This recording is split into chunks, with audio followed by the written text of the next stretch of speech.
समय जो मोरालिटी का लेवल ये था कि उसी समय एक जैन हवाला कांड हुआ था, एक डायरी लीक हुई थी जिसमें कुछ लोगों के नाम लिखे थे, जिसमें मदन लाल खुराना का भी नाम था। वो हवाला के पैसों के ट्रांजैक्शन के बारे में, तो उसमें मदन लाल खुराना जी का नाम था। तो उन्होंने नैतिकता के आधार पर इस्तीफा दे दिया कि जब तक उनको क्लीन चिट नहीं मिल जाती तब तक वो मुख्यमंत्री पद पर नहीं रहेंगे।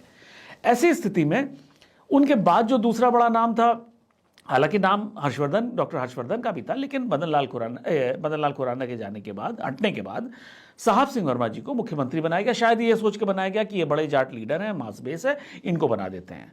अब साहब सिंह वर्मा जी की भी राजनीति ऐसी ही होती थी कि वो अपने क्षेत्र में प्रत्येक व्यक्ति को नाम से और घर के नंबर से जानते थे। उनका इस तरह का अपने क्षेत्र पर पकड़ होती थी, लोगों से जो कनेक्ट था उस लेवल का था। कोई ऐसा व्यक्ति नहीं था जिसको वो व्यक्तिगत रूप से ना जानते हो, जिसको व्यक्तिगत रूप से वो एंटरटेन करने के लिए तैयार ना रहते हो।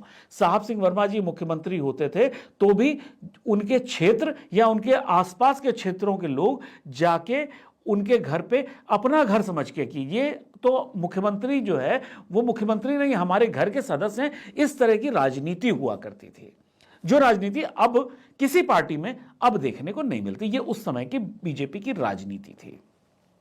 अब साहब सिंह वर्मा जी बने 1996 में मुख्यमंत्री बने। करीब 2.5 साल मुख्यमंत्री रहे वो, और उनका कार्यकाल काफी अच्छा माना गया। हालांकि दिल्ली में जितने भी काम करे जा सकते थे उन्होंने बहुत अच्छी तरह से किए। और उसके बाद जब जैन हवाला कांड से के इन्वेस्टिगेशन से मदन लाल खुराना जी बरी हो गए तो वो वापस आए और उन्होंने कहा कि अब मुझे मुख्यमंत्री पद वापस दिया जाए। लेकिन उस समय भाजपा में सेंट्रल लीडरशिप आज की तरह स्ट्रांग नहीं होती थी। वहाँ पे जो क्षेत्रीय छत्रप होते थे वो काफ़ी स्ट्रांग होते थे। तो उस समय मदन लाल खुराना जी की जो ये डिमांड थी उसको लेके बीजेपी में स्टेट में भी और सेंटर में भी दो फाड़ हो गए और साहब सिंह वर्मा जी ने हटने को मना कर दिया।